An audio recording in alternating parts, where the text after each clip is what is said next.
This is water. So it's 33? 3110. 3110. Yeah. So what you'll see here, let's see. Oh, so it's automatically going It should be, did I start it yet? Should be on. Yeah, we're on, and I just, the start of this one will be kind of funny since I'm showing you this, but is it like a live cast or something? it is live. So do kids like call in with questions or not call they can type right here, and it'll show up right here. Do they ever do that? Not usually, unless it's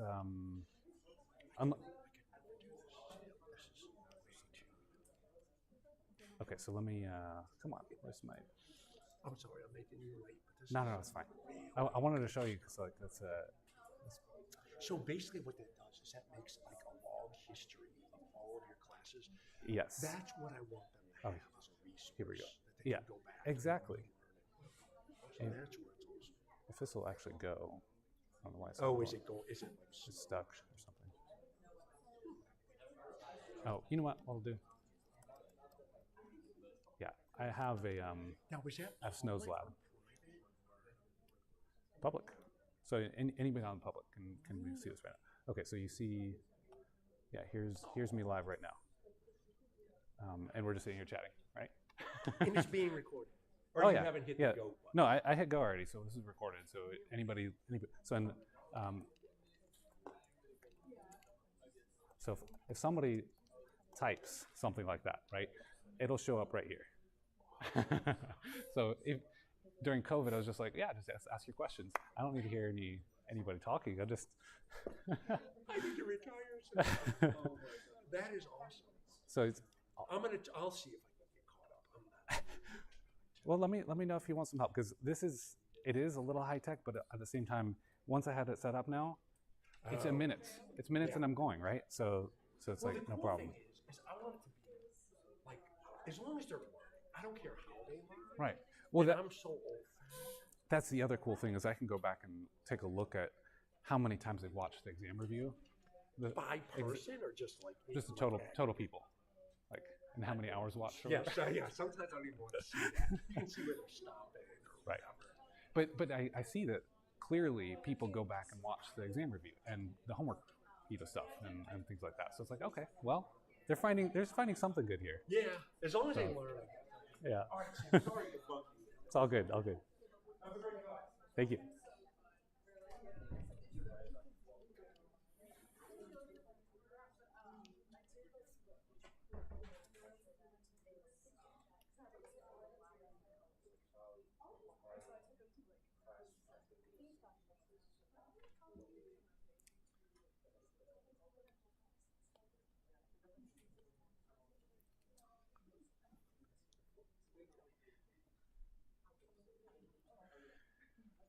All right. Hello. Now that we got the transportation guy out of here. No, it's fun. I was happy to kind of show him what's going on. All right. So today, I think I remembered, hopefully you remember, I told you we're going to shift gears a little bit, start covering wastewater, kind of intro to wastewater today. Exam review will be Thursday. We'll have the exam. And then on a week from Thursday, it's a remote class because I'm committed for a thing. So I'll be posting that material for you to do for next week on Thursday, later this week. So I'll try to have that up for you Thursday and show you it on Moodle. Again, that's a lecture. You'll have the option to watch one of mine or watch somebody else's that gave on the Flint water crisis topic. We will have a Moodle assignment eventually for the Flint water crisis. Make sure you caught up with that. And there's a couple of good articles that I want you to at least skim. Some technical articles to kind of just see what's going on, what kind of research was done to figure all this stuff out. So I'll get all that posted and live and direct your attention to it. I'll send you an email probably later this week, but you have some time on that. Today we're going to start talking about wastewater. This is not directly tested in this coming exam, so we're skipping ahead a little bit. Okay, so here we go. We already talked about this graph once already. taking a look at what happens when we start treating our water with chlorination. This is typhoid disease, typhoid fever in particular, and deaths from it. So typhoid is a pretty bad disease if you don't have good treatment for it, and it's just better not to get it. So it turns out that chlorination certainly helps because this is one of those fecal-oral transmitted bacteria. So Salmonella typhi is no fun to get. Now, treating the drinking water is not the full picture. We also treat our wastewater and make sure it's kept very separate from our drinking water. That's the other part of this picture that along this span of time, all of these things were being improved, right? So these pieces put together make the double barrier that we want for our safety. It's kind of the point here. So if that's not obvious enough, well, why else do we want to treat our wastewater? Well, a few images here I've taken from Nicaragua, actually. On the top, this is some illicit gold mining. So we've got a mercury slurry to extract gold from soil. And then on the bottom, this is sewage running through a landfill, straight into a river. Now that's technically treated sewage. There's like a kind of a rudimentary treatment system that ends up growing a lot of algae, which is why this is like a bright neon green color. But clearly running through a landfill and everything is just not at all ideal. So we want to treat our wastewater for a lot of reasons. Safety, keep toxins out of our waters. And we're going to generally talk about all the different reasons that we care about wastewater or care about treating it. So just a quick reminder in our engineered water cycle, we'll say, we've talked a lot about the treatment side for drinking water.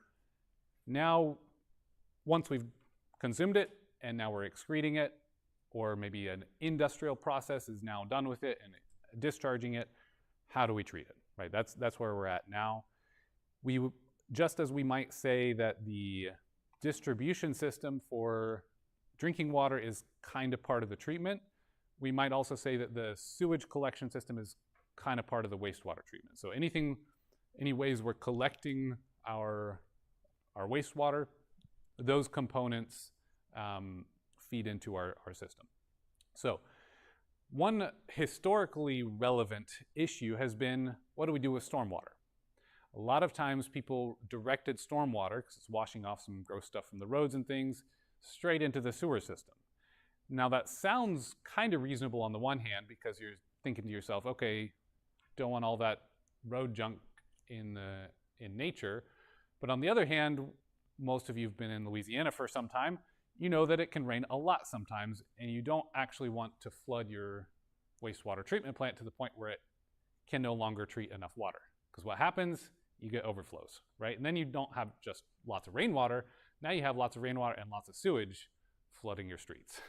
Not a good idea.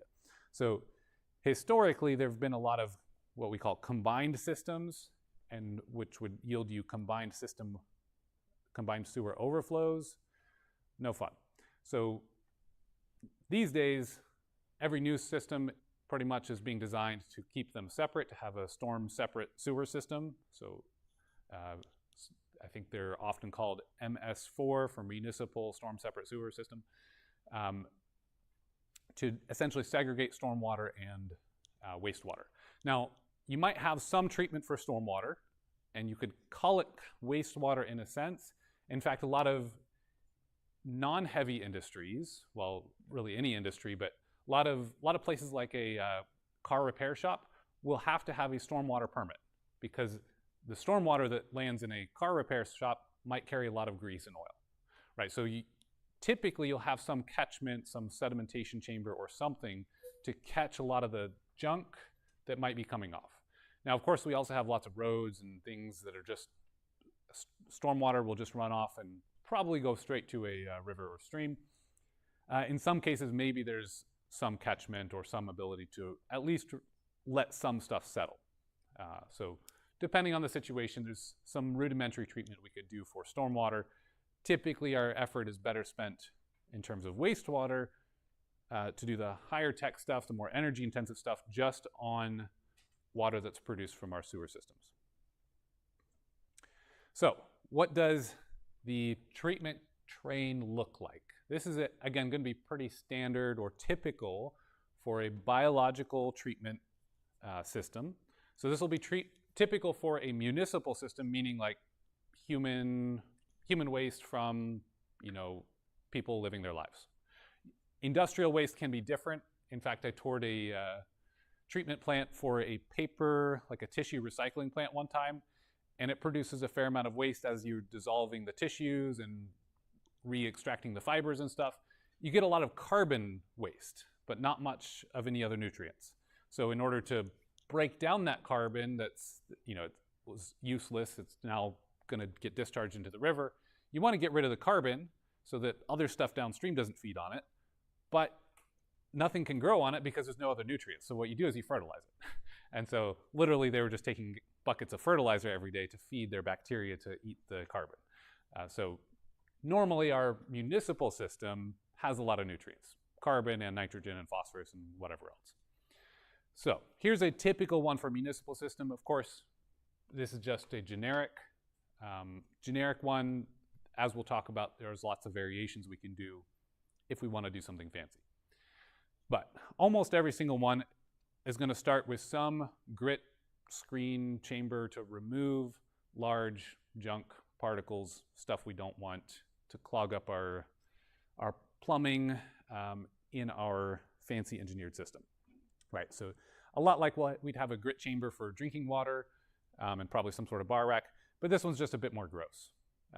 And if you ever visit a wastewater treatment plant, this is the spot I'd least recommend visit, although it still might be worth the experience just to see what's happening. So anything that gets flushed down the toilet that maybe shouldn't, hopefully is caught here. Anything that might make its way into the sewer system. From there, you go into sedimentation. Just like drinking water, we want to use sedimentation because it's cheap. It's almost free, right? We have to set aside some space for it and manage it and scrape the waste or collect the waste. But otherwise, it's very efficient to just use gravity to let some of the stuff come out of solution. So from here, of course, we're going to have water leaving, but we're going to capture some sludge. And any wastewater treatment plant is going to have to deal with a fair amount of sludge. So sludge treatment can be its own branch in some way of wastewater treatment at the level of these different processes that are producing it. Now what do we do with it? Can we extract some energy out of it? Can we use it as like fertilizer? What can we do with that? So we'll talk more about that kind of later on in the semester. From there, we would say we have primary effluent because the first sedimentation is called primary sedimentation. This encompasses primary treatment, actually. Some sort of a screen plus the first round of sedimentation, that's the primary treatment. So if you have a wastewater treatment plant doing primary treatment only, that's what you get. Just some screening and a little bit of sedimentation. Still a lot of junk, lots of pathogens, lots of who knows what, right? Still a lot of junk in there, but at least a little bit cleaned up. So that's the situation. Hopefully we can avoid and do at least secondary, which is our biological process. Now, one of the craziest treatment plants I've ever toured was in Detroit. They are collecting water from an enormous area, so all of the greater Detroit area, plus lots of the neighborhoods and small towns and surrounding suburbs, all filtering into the Detroit Water and Wastewater Treatment Plant. Excuse me, Wastewater Treatment Plant. It's a Detroit Water and Sewerage Board. And they also get a whole lot of snow melt because they had the issue of combined sewers for a long time. So when they get a huge amount of snow melt plus all of this wastewater coming in, they have a permit that actually lets them discharge primary treated water only up to an amount because they just don't have enough capacity to give the full treatment. Now, in that scenario, what we're talking about is they have something like 1.3 billion gallons per day capacity to treat primary and secondary. But they sometimes need to go up to 2.2 billion gallons per day in the craziest flood events, meaning that's like almost a billion gallons per day going straight out that has only seen primary treatment, which is pretty gross when you think about it.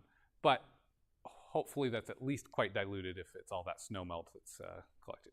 Now, I know they've been working on some improvements over the years, but so this is a little bit dated by now. That was probably 10 years ago that I visited almost. Okay, so that's primary treatment.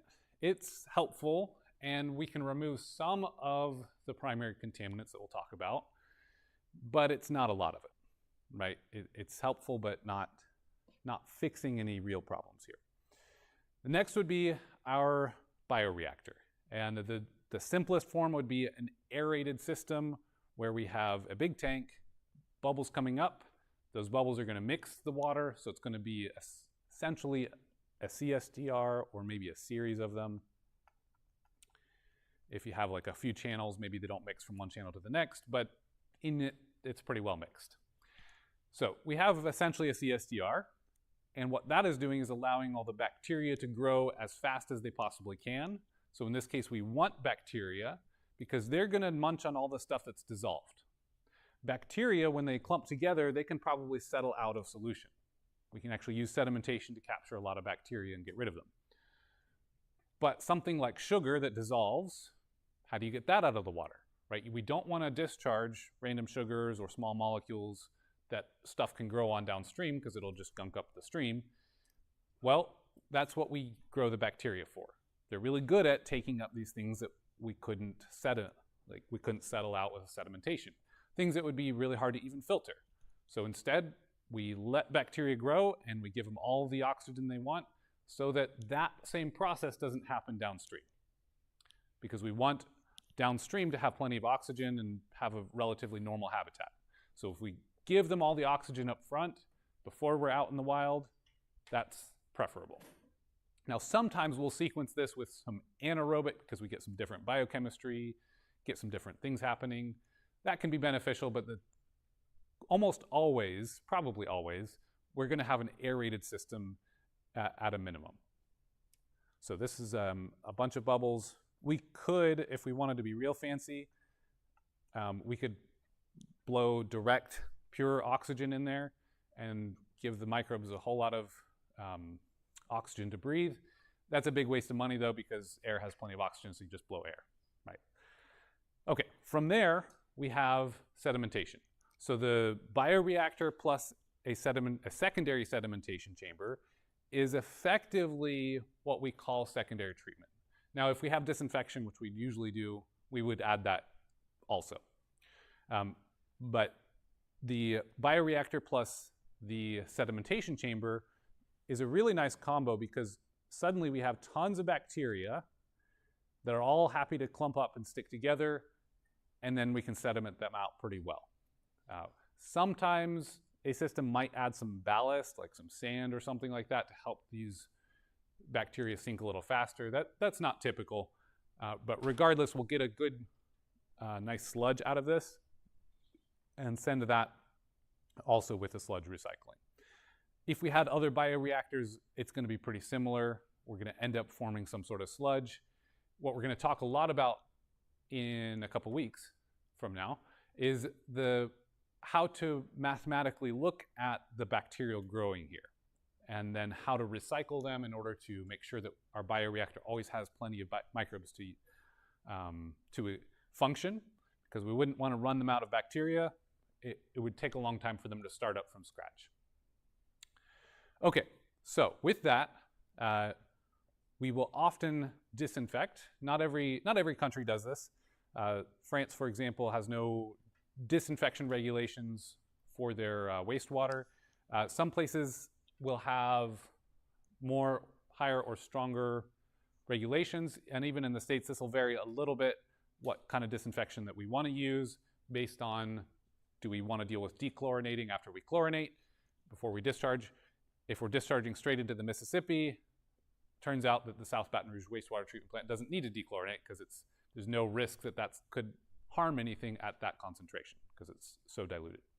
So depending on what's going on, we almost always have a disinfection thing here.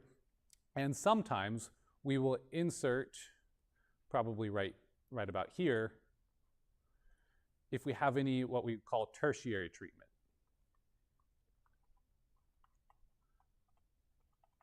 So tertiary treatment usually refers to added processes that we can use to really remove the nutrients, the smaller nutrients, nitrogen and phosphorus. The bioreactor here is primarily converting the carbon, stuff like sugars, into bacteria cells so that we can remove that physically. So if the bioreactor is mostly removing carbon in CO2 or methane a little bit, and cells, if we had an anaerobic one, that's where we get more methane. But in this case, if that's removing carbon, then tertiary treatment will often target more difficult things like nitrogen, phosphorus, other pieces that are important for stuff to grow, which we wouldn't necessarily want to discharge into the environment. Possibly it could also target things like pharmaceuticals. In fact, if you check wastewater, pretty much anywhere in the world, a good indicator to see if there's human activity nearby is to check for caffeine, right? Almost every culture in the world has found a way to enjoy caffeine in some form or another. So a very typical human tracer is there caffeine in the in the water? Would be small amounts. But you could also find things like heroin or other drugs. By the way, never flush pharmaceuticals down the drain. Always landfill them. Landfilling them is better. It's going to contain them in a way that ideally will never reach the environment, or it has much better protection between it and getting to the environment. When you flush it down the toilet, it's going through a process like this, and then might just end straight out into the environment, right? It's, a one-time flush of something, of course, isn't necessarily going to cause any one particular thing a big issue, but if everybody's doing that, you could even have antibiotics that are going to kill your microbes in your treatment plant, right? So generally, with things like that, landfilling is the preferred way to dispose of chemical wastes, especially pharmaceuticals. Okay, so this is kind of the scope of a typical wastewater treatment. Now, the sludge processing here, we will probably talk a little more about this. Basically, we need to squeeze out as much water as we can and then have this a little more dried sludge and either send it to some processing to use as like a fertilizer or possibly just go and landfill it. But we don't want to truck a whole bunch of trucks full of mostly water, so that's why we need to dewater it. If we were going to process it to become a fertilizer, that biosolids composting is literal composting. We need to design it so that it has the right moisture content, so we still need to dewater it a bit and probably transport it somewhere to do that process. Maybe just somewhere else on site. So there are things to do there. That's not exactly the wastewater treatment directly, but it's quite related and usually in tandem.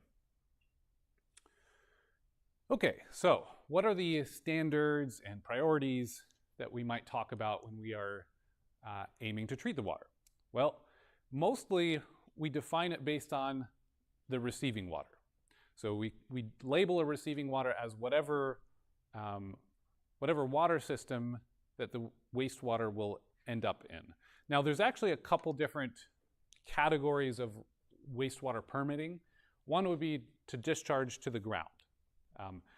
The other would be to surface waters. Surface waters are more common. There are certainly groundwater disposal wells, and there are important regulations associated with where you can, what kind of aquifer, how do you know it's going to be safe, and avoiding any human connections there. So it is possible to discharge to the ground. I worked briefly as a permit writer for a surface water discharge system, so that's kind of mostly what I'm going to talk about. But just to let you know, there would be similar regulations regarding groundwater as well. So NPDES, National Pollutant Discharge Elimination System. I was briefly a permit writer for the DEQ in Michigan in that program. So this system was originated through the EPA with hopes to eliminate all discharge of wastewater, or at least of all contaminants within wastewater. So the initial goal was to reduce or eliminate discharges of pollutants to surface waters. Turns out that eliminating them totally is kind of a silly idea.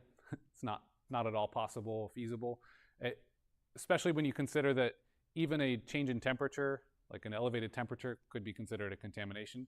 So we often discharge polluted water from power plants that the only thing that happened to them is you took in water, maybe treated it a little bit, send it through a cooling system to act as your cold reservoir for your heat engine, and that heats up the water a bit and you discharge it. You might even cool the water back a little, just letting it have some evaporation. So you have a little bit of water loss to the environment, and then you're sending it back to the environment. So thinking about that, how do you do that with no change in the heat? Well, you've just gotten rid of all the energy you just collected out of that heat exchange, right? So it's, in some situations, it's just not practical to remove or eliminate all pollutants. Also, if you think about it, if you take some random bayou in Louisiana that's naturally got pretty muddy water and got a lot of habitat that lives on that muddy water with a lot of sediment in it and nutrients, if that's the natural environment and then you flood it with a whole bunch of perfectly pure, nothing but H2O water, you might actually harm the environment, right? You could potentially be harming the environment by eliminating every single thing, right? And then discharging that. So the receiving water is actually kind of important there, right? What is the receiving water? What is it? What's living in it? What do we want to be living in it? Is that, typically we want whatever is natural to be living in it to be living there. What kind of priorities are needed to keep that going? Okay, so specifically, the language says to protect all intended uses. So if we want to fish, we want to swim, we want to drink, all of the intended uses, navigation, all these pieces need to be protected in that regard. Another thing that permitting in general, so really what I'm talking about with these regulations is providing permits to discharge waste. So this is a permitting program, and it's good to think about a permitting program a lot like a license to drive. So if you have a license to drive, you are authorized, you are legally allowed to, so long as you have this paperwork with you and following XYZ rules. A permit to discharge wastewater is available to any industry or person who wants to discharge wastewater. Now, normally, that would be conceived of as you're harming the environment, therefore potentially harming people. You'd be liable because that's illegal if you're doing some harm to somebody else. Maybe on your property it's fine, but then if it travels over to somebody else's and you are a large chemical plant and it's toxic stuff or whatever, you can imagine where that starts becoming, you have a liability there, you've harmed somebody, right? So a permit then will protect industries from lawsuits because they apply for the permit, they get the permit, the government is basically saying you're allowed to do that. And if you harm somebody by doing that and following our rules, then we get sued. The government would then get sued, right? Because the industry was simply following the permit that they were provided. Of course, there's a lot of contention there. How do we manage that in a way that's protecting people, that's also allowing businesses to do what they need to do to produce goods and services and all that? So it's an interesting perspective, though, to notice that the permit, you can have a situation where permits are overbearing and too limiting. You can imagine that. Wouldn't be too hard to imagine. You can have the other case where they're not restrictive enough, and so therefore the pollution is causing direct harm or indirect harm, and that's not good. But if things are going well, we can have a balance where we are protecting human health and the intended uses of our environment, and we are providing some protection for the industry. So one other thing to think about here is if let's say a dry cleaning place. Dry cleaners wanted to use some chemical and for their process. If the burden of responsibility was on them to prove that that chemical was not harming anybody, they can't afford a research scientist or 5. You know, they don't have a lab. How are they going to do that, right? They have to rely on somebody else for that. Otherwise, there's just no way they could use any potentially hazardous chemicals. So for some industries, maybe it's no problem, and they could do that. But for many, especially smaller ones, there's actually a good provision there to say, well, you don't have the burden of liability here so long as you're following this, that, and the other rules associated with your discharge. So hopefully that gives a little better perspective on kind of the purpose, the roles, and kind of highlights a couple spots where they could go sour. Okay, so what kind of pollutants are we typically dealing with regards to wastewater? The first and most common, or maybe not urgent, but the most obvious if you were to discharge untreated wastewater, is what we call biological oxygen demand. That's a bit of a catch-all term that kind of refers to the amount of carbon in the water, or biodegradable carbon. Because what happens if you have microbes and oxygen in the water and some food source, they're going to eat the food and do some breathing, respiration, right? So they're going to be consuming that food, growing, making more cells. They're going to be making energy and converting the oxygen to CO2, just like we do when we breathe in and breathe out, right? It's typical biological activity. And we need oxygen for that. Now, in water, there's a much less oxygen available, right? In air, 21-22% of the air is oxygen. In water, only about 8 milligrams per liter is going to dissolve, which is a lot less than 20%, right? So there's a very, very much an oxygen limitation in water. And so what we do when we discharge untreated wastewater is we are feeding a bunch of food to all the bacteria that are going to then consume it, and strip all the oxygen out of the water. So if you have some untreated wastewater or some really, really nasty swamp area that you find that's just full of nutrients, full of biological materials, and not much gas exchange at all, no mixing, none of that, you might have an anaerobic system, and then, or at least if you dig up the sediments, you'll smell, oh, there's no oxygen in there. It's anaerobic, it smells bad. Well, that's because the microbes are consuming all that oxygen to do their thing. So we want to make sure that BOD, the biological oxygen demanding substances, sugars and whatever else, are consumed before we send them into the river. Right? That's the purpose of it. So you will see these waste-activated sludge. This is their aerated system here, our aerated chamber, really is designed to let that BOD be consumed by bacteria before we discharge it. Right? So this is our aeration chamber. So we will define this technically as the amount of oxygen in milligrams per liter that the bacteria will demand from the solution or consume if we give them some amount of time. So we'll talk a lot about this in coming lectures, but we can think about it as microbes' food, and on a kind of a gross or rough scale, we can say oxygen plus these dissolved organics, the BOD stuff, is going to convert to CO2 and cells. So we're going to take the organic carbon out, and the bacteria are doing this for us, and convert that to cellular matter that we can separate, and CO2 that discharges to the atmosphere. Okay, so that's the first one. BOD relates to how much oxygen will be left in the water if we let it out and do its thing in the environment. Next would be total suspended solids. This is particulate matter and anything else that is suspended in solution that could fall out eventually as a solid. We'll call that TSS, and we might measure that in milligrams per liter.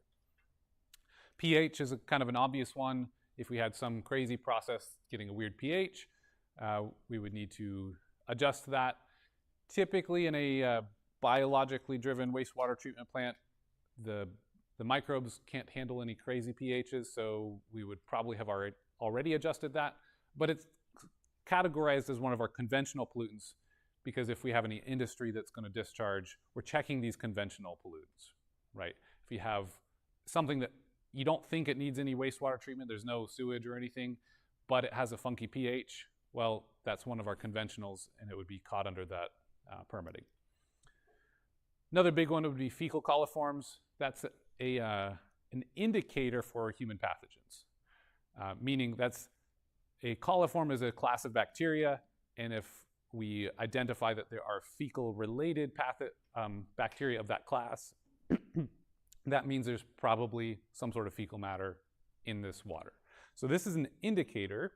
It would usually take about 24 hours to take the test and then let it incubate, see what bacteria grows, and see how much there are. And that would be then a decent indicator of did we disinfect it well enough, or if we're just checking out in nature, has this water been contaminated, to what extent?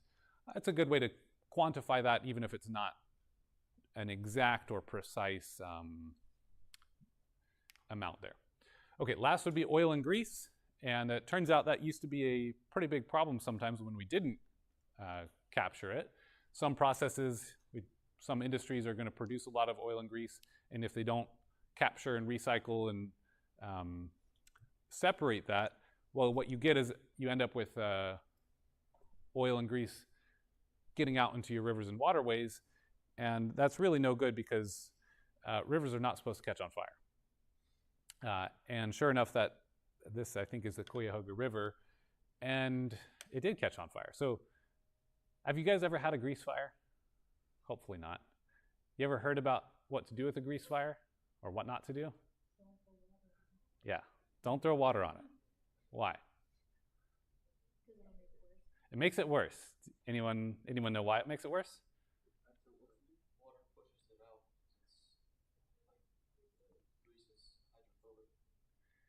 Yeah, basically. So that's very close. Yeah. What happens when you put, like, if you take some oil and you pour water on top of it, just like normal oil? It separates. And where does the oil go? On top. So it's less dense, right? So as soon as you throw water on burning grease, what's going to happen is you're going to invert it, and then the water is going to boil and explode and throw flaming grease everywhere. Very much to do with what you're saying. So how do you put out a raging grease fire when you're on a river?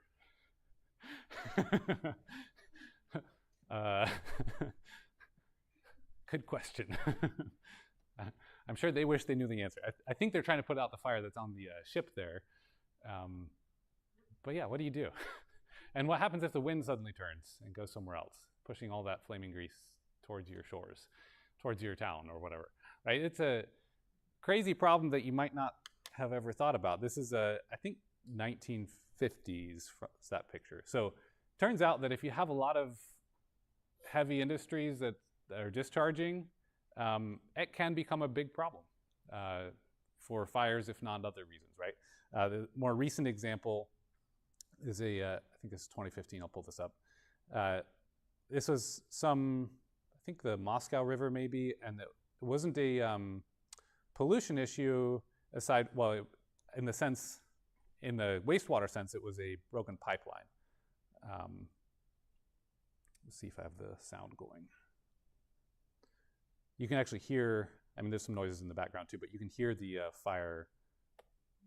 Okay, so it's pretty impressive.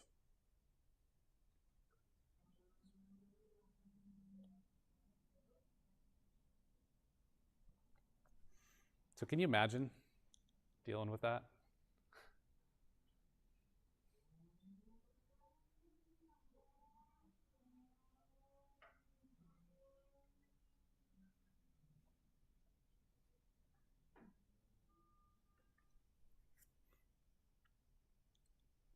So not something that you'd want to encounter, right? So that's a thing.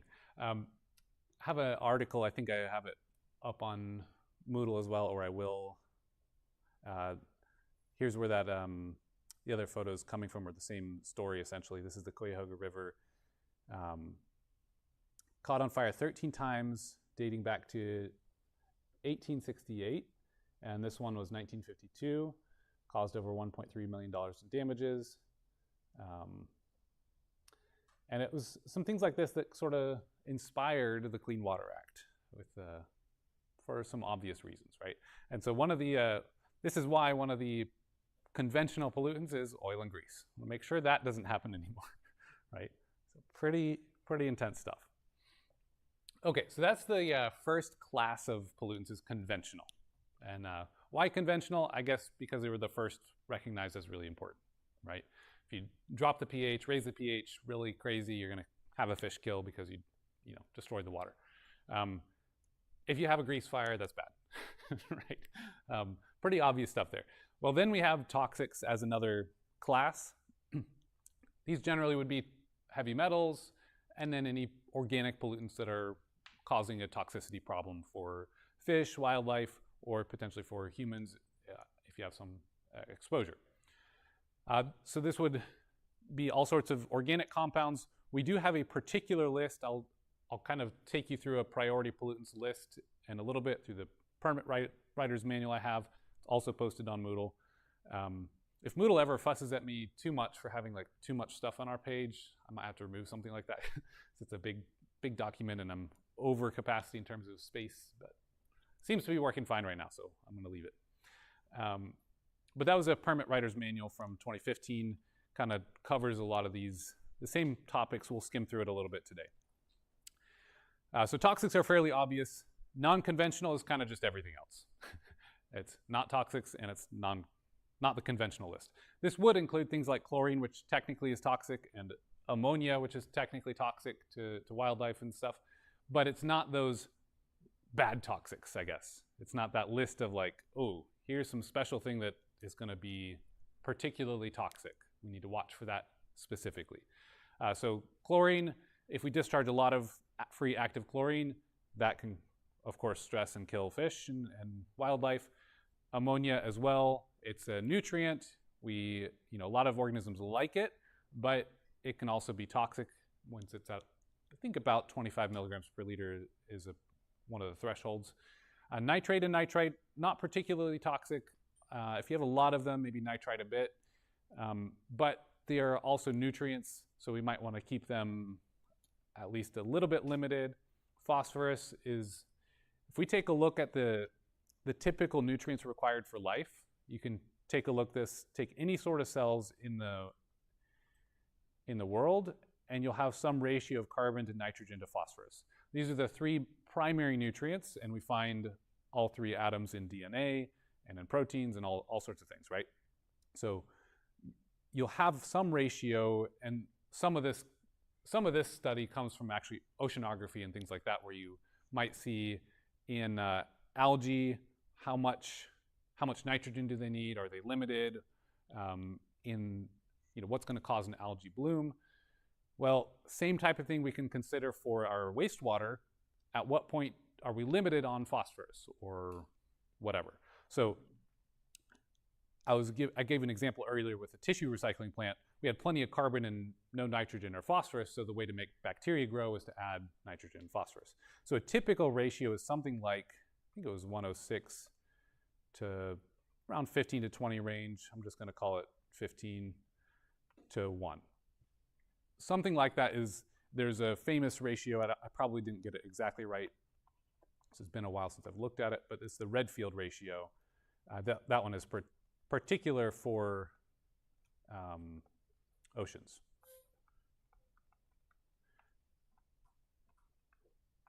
So oceanic systems typically follow something a lot like that.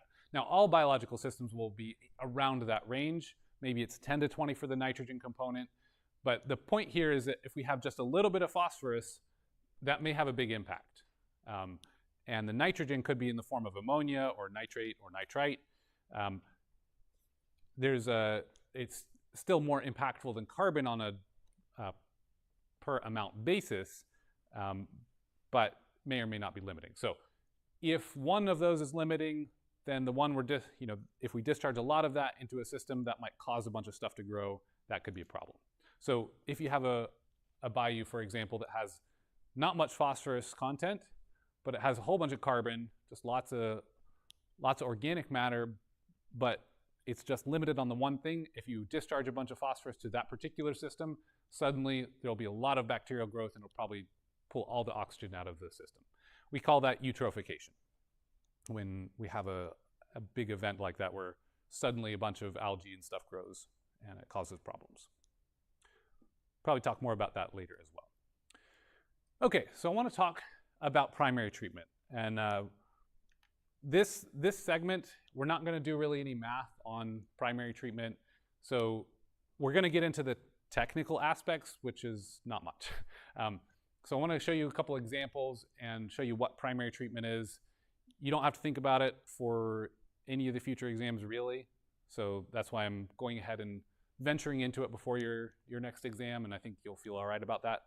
I'm also going to cover a bit of the permit writer's manual. I'll come back to that in a moment. So I've got a couple of videos here for you. One is on flushable wipes, which are not so flushable. So let me pull this up.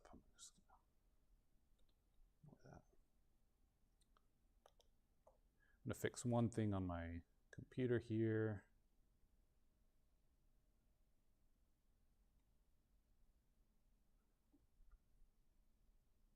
Do that.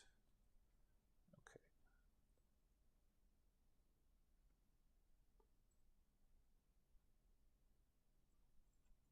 That let me go full screen.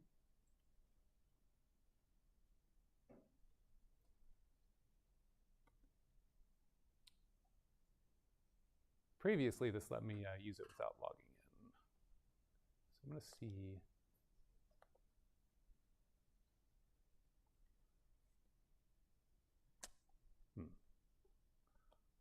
Do this on the.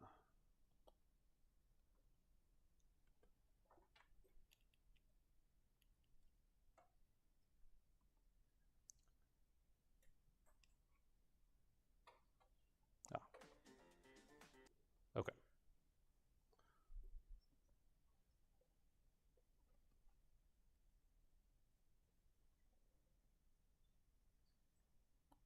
There we go.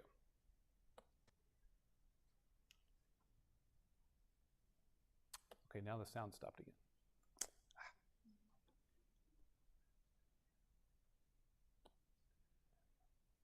All right, it's just better with the sound because it's funny. Okay. Point is,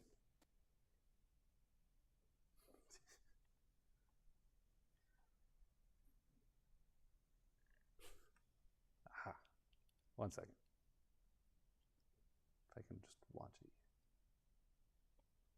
There we go.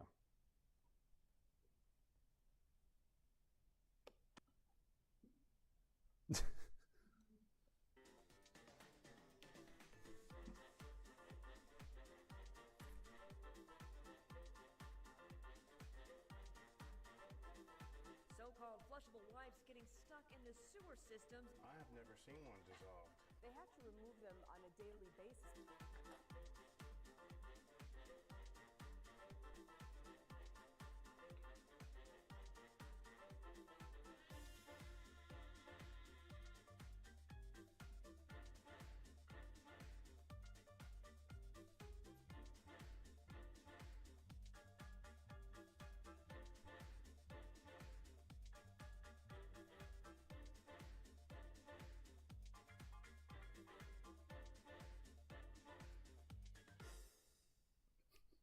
How would you like to be the person in charge of removing that fatberg? Okay, so moral of the story: don't flush flushable wipes, right? And I will admit, when I was mentioning touring the Detroit Wastewater Treatment Plant, and I was saying don't ever walk through like the bar and screen racks place, it was pretty gross. There's all sorts of debris, flushable wipes, and stuff like that. So that was an experience for sure. And I think you could easily find any of those materials that they talked about around in the debris that chamber. That treatment plant was actually pretty gross. There was like just kind of junk everywhere. Okay, so funny that he says, I'd never seen one dissolved. Well, would you see it if it's dissolved? I guess maybe halfway dissolved, but always find that amusing. All right, so less gross, I have a little cartoon thing. I think this is probably some advertisement for some automated bar screen rack product, but I find the advertisements sometimes are kind of convenient just to take a look at. Now I don't really want the sound. What they might look like in practice. So we're gonna not actually advertise for them, but you know. So a bar and screen rack would have some form that looks kind of like this, where you have some way to automate your particles and junk coming through, collecting on this rack, and then you have an automated collection system that's going to scoop it away and deposit it. So I'm going to kind of give this a little fast forward here so we can see a time lapse. Or you know what I could do? Just play it faster, right?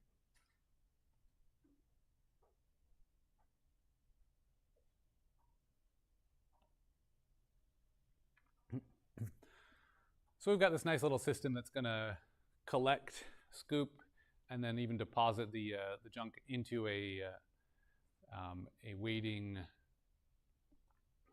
bin there. And to the extent that everything works nicely, it's great. But you know, sometimes things fall in different places, and you end up with flushable wipes everywhere and junk. But at least there's some automation. Certainly is helpful. So that it really is pretty much that simple. Just have some mechanical way to screen out stuff that's going to cause plumbing issues or whatever else.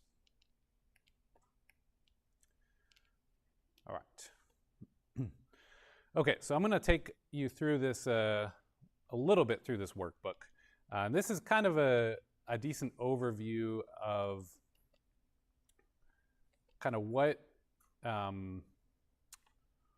what you need to deal with if you're going to draft or write or prepare a permit for a surface water discharge. Now, fortunately for you all, you're going to have a little bit of a different experience than I had, because when I went to this permit writer session, part of what inspired me to come back to academia, because I was a little bit bored. Sometimes I say that my job was a little like shoveling paperwork. Granted, I had just finished my graduate school, and this did not really require much in the way of education, at least not comparatively. So it was a all day for 4.5 days workshop, and it was mostly just some older gentlemen talking to you about permits in a voice that sounded about like this, talking about wastewater discharges. And if you get the feel for it, it's really hopefully had some caffeine, right? So hopefully I don't repeat exactly that. Okay. If you're curious about this stuff, which some of it is truly actually interesting. I know I'm making it out to be terrible, but there are some pretty neat segments and pretty cool to think about. How did we come about this particular number or whatever? A lot of that's in here. So if you want to take a look, there's quite a lot of modules here. What I'm going to talk about with you about today is a quick overview. We've already covered some of that, and a little bit of the scope, kind of glancing at the priority pollutants to give you an idea of what kind of contaminants are there. So mostly just to skim through here, and I'll take their slides and just do a couple notes here for you. So early on, the first version of anything wastewater regulations related was actually the Rivers and Navigations Act. So we started any type of effort in this field based on the need to keep our waters navigable. So this was 1899, the Rivers and Harbors Act. So that was the first priority. Okay, how are we keeping our shipping lanes clear? 1948, we had the Federal Water Pollution Control Act. That was also navigation, but also starting to recognize some human health concerns. What do we do about that? How do we treat water? 1965 was Water Quality Act, and that's requiring standards for interstate waters, so any waters that cross a state boundary. You can kind of get a feel for, in fact, some role for states and the function of having multiple states, individual states. Well, if water from one part is harming somebody in the next, the states will kind of battle it out, and then we need to develop laws for that. So it's maybe a kind of benefit there. So of course we already talked about this one, but we'll read the quotes here. It says, some river, chocolate brown, oily, bubbling with subsurface gases, it oozes rather than flows. Anyone that falls into the Cuyahoga does not drown, Cleveland citizens joke grimly. He decays. And then we've got a quote. The Federal Water Pollution Control Administration dryly notes, the lower Cuyahoga has no visible signs of life, not even the low forms such as leeches and sludge worms that usually thrive on wastes.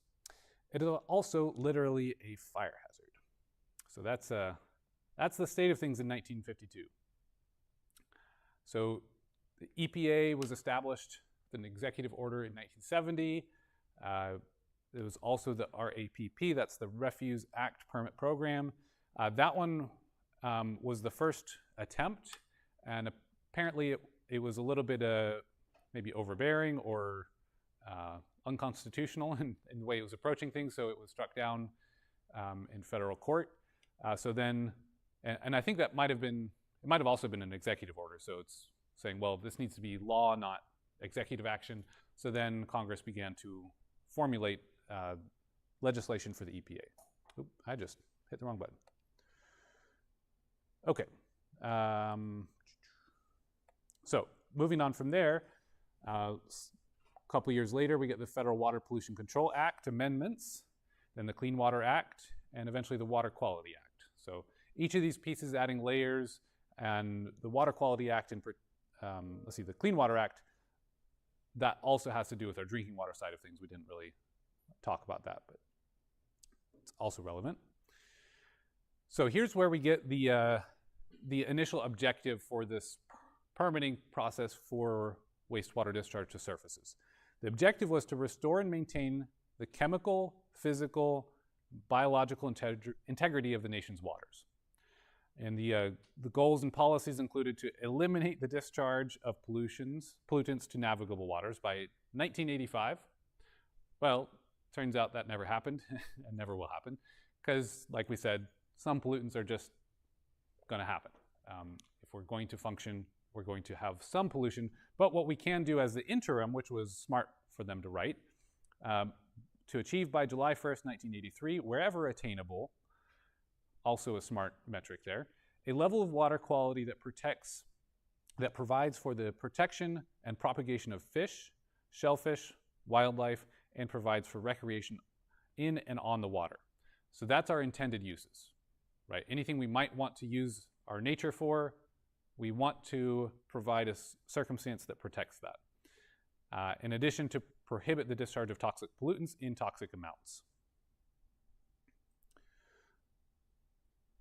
Okay, so then the NPDES permitting program was formed. That's this whole document's kind of about that.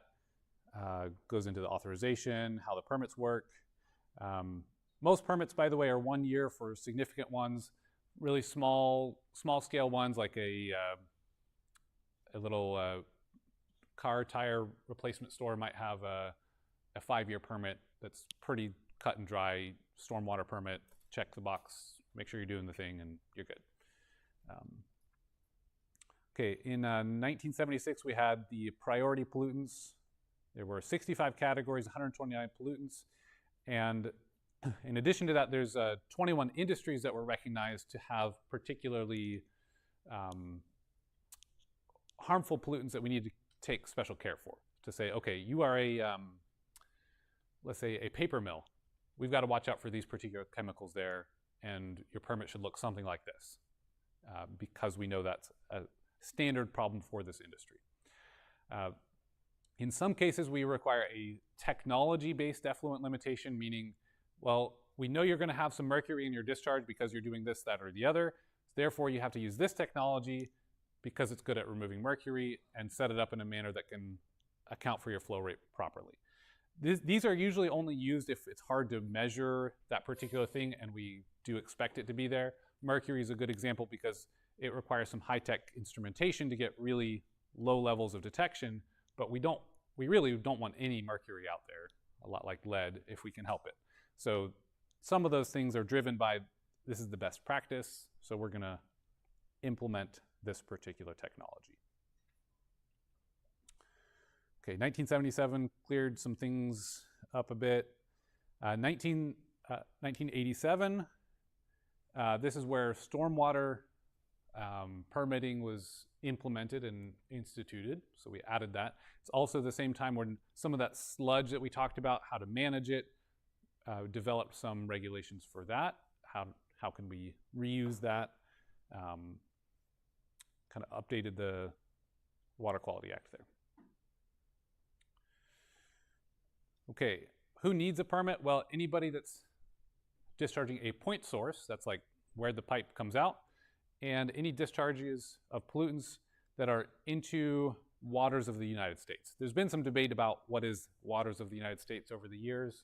I think even some relatively recent changes and debates. It's kind of funny, in general, it's defined as pretty much any body of water unless you design that as a wastewater treatment lagoon. Then it's not. And then there's been some caveats as well for agriculture. If you have irrigation ditches that you're essentially pouring fertilizer and water and irrigating your fields with them, or sometimes having the runoff from the fields with all that fertilizer, it's kind of hard to do agriculture and regulate those ditches as waters of the U.S. at the same time. So those are have often been exempted. There's, I think, been some contention about that. So, if we stop and think about it, what is the water there for? Was it going to be there on its own? Some good questions to address there. Okay, so a couple of things about the permit. I already talked a little bit about this, but there's no right to have a permit. So you are applying for the permit and obtaining the permit. Just like we don't have the right to harm somebody else, the theory would be that you don't have the right to discharge pollution that could harm somebody else, right? That's the permit then gives you the privilege or permits you to discharge pollutants because then it's assumed to be limited to not harm people, right?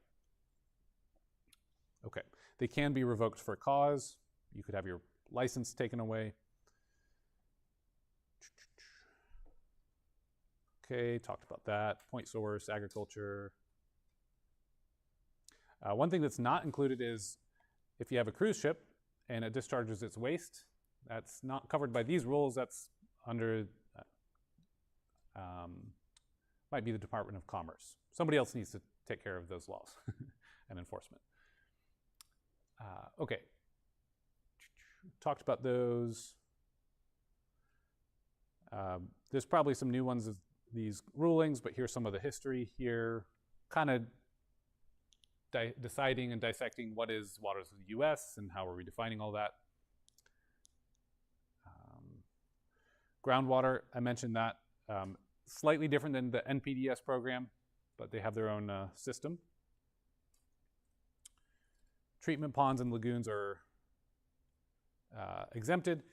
And then we have a nice little revisitation to the Cuyahoga River in 2009.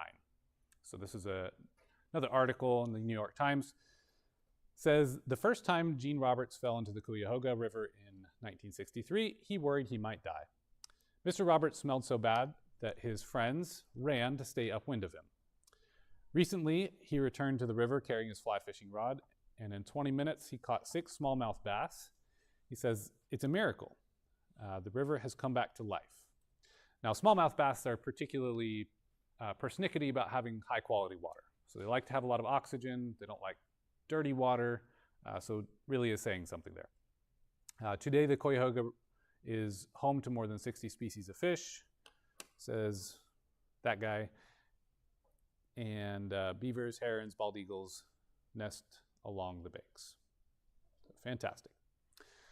So one of the data points we can collect for how we're doing in terms of accomplishing this goal of protecting and restoring our waters is to take an inventory of how many of them are considered impaired based on the typical water quality parameters that support fish and wildlife.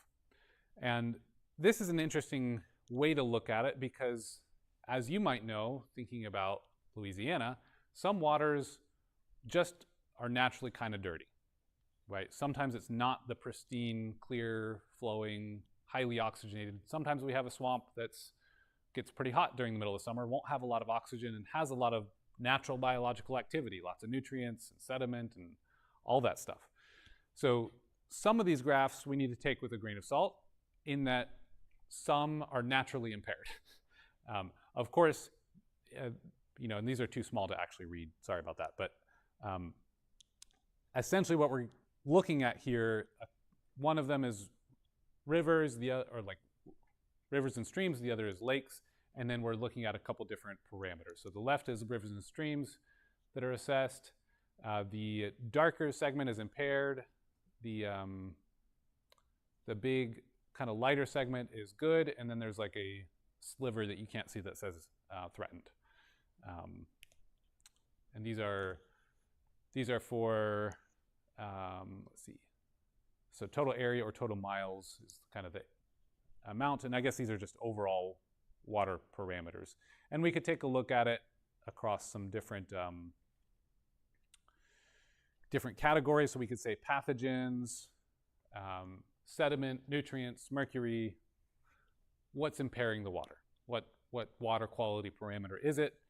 And like I said, something like sediments, maybe we have lots of impaired waterways here that are naturally going to just be impaired. Now that might not always be the case. Maybe, there's not saying that's for sure, but some portion would be. Okay, so we could look at that. I think these are lakes and reservoirs. The other one was rivers. A lot of mercury, by the way, especially for lakes and rivers. And it's funny, a lot of wastewater treatment plants are really careful not to discharge mercury or are really concerned about that. And in fact, even the amalgam that dentists used to use, they processed with a little bit of mercury, and so you'd end up having some mercury discharged into your wastewater from dentists. Now they've, since then, it's been required for dentists to get a trap, or I think maybe they use some other stuff instead, to basically trap all the mercury and prevent it from discharging. But I remember when I was working with the NPDES program, there was a lot of the people were complaining that worked there that we're getting really, really tight restrictions on the mercury for what we can discharge. But if you look at it, it's almost all of the mercury is actually being, that are making its way into the lakes and rivers, is coming from coal-fired power plants that have a trace amount of mercury in the coal that gets aerosolized or sent up into the atmosphere and then rained out and makes their way into the rivers and then lakes. So most of the burden of mercury was not NPDES related, not pollution discharge to surfaces. It was simply the operation of coal power plants. So they were kind of frustrated that they were getting blamed for just the energy production. I just did that again. Okay. Sorry. I pressed the arrow and it just jumps me to the start. Okay, here's that priority list I wanted to mention real quick. We can see some of these you might be familiar with, might have seen somewhere like benzene, dichloroethane, trichloroethane. Some of these are like the dry cleaning stuff. Some of these are typical you might find in petroleum products like gasoline stuff, like benzene you might find a bit of, toluene. So there's a fair number of priority pollutants, and this is, I believe, is reviewed every so often. So maybe every 5 years they address this to see if we need to add anything else, see anything that's possibly another issue coming up. I happen to be working on some starting to work on some projects that's looking at nitrosamines. If you do carbon capture, you end up creating lots of nitrosamines, which are highly carcinogenic because you are using the amines and you end up with nitrous oxides, which can react with the amines and get nitrosamines. So maybe there's some room for those to be added if we do a lot of carbon capture. Okay, I think that's about what I wanted to show you. You could look through the more of this if you'd like, but I'm not gonna do that to you, especially not with the monotone voice for several hours. All right, that'll be it for today, I think. Yep, and we'll go through your homework 3 solutions on Thursday. And any other questions?